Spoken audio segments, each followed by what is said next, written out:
there were no Indian restaurants in Africa when we were there. Over there, it was all, the spices would come from India. You buy the spices, and then you would grind it at home and make it. Or there were some Indian shops which would sell buckets and buckets of spices. But the food was simple over there. It wasn't very exotic like it is nowadays.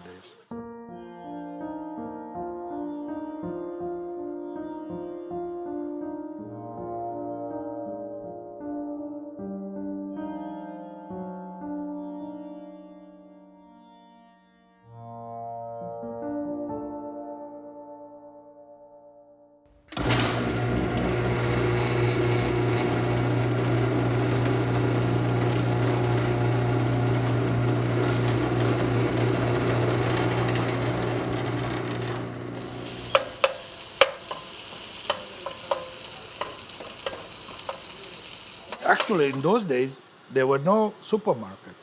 You would buy the chicken from the market, cut it at your home, live, pluck it, and cook it. Over there, they used to have, you know what chula is, right? Chula means a small, I guess, fire they make.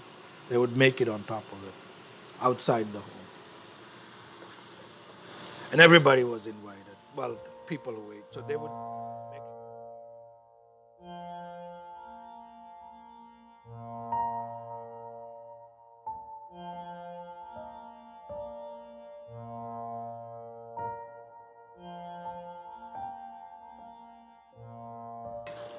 Why did you guys move from Africa? Because we got thrown out. Why did you guys get thrown out? Because of Idi Amin, the dictator of Uganda, who in his eternal wisdom at nighttime, he had a dream. Indians are not welcome, so I'm going to throw them out. They gave 3 months, get out of Uganda.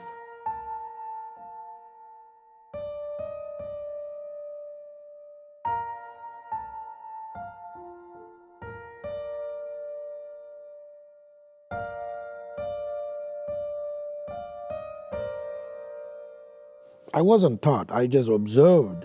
Who I learned from is Hemant uncle, who now lives in Virginia. He used to live here in New Jersey before. And every weekend we used to either hang out at his place or my place. We would make it in the garage. There were like 10 guys and a huge pot of chicken. And he would add ingredients in there, all kinds of ingredients that he doesn't even know himself what he put in there. But he'd have all the ingredients there and he would just experiment with them and turn out very good. He would have all the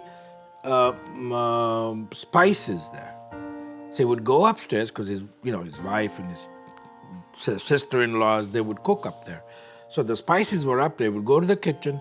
He'll look at the spices, say, I want that, I want that, I want that. He'll bring it down, pour it in, and that's it. And it would turn out to be excellent.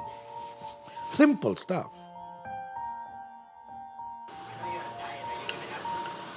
This chicken? You bet I am.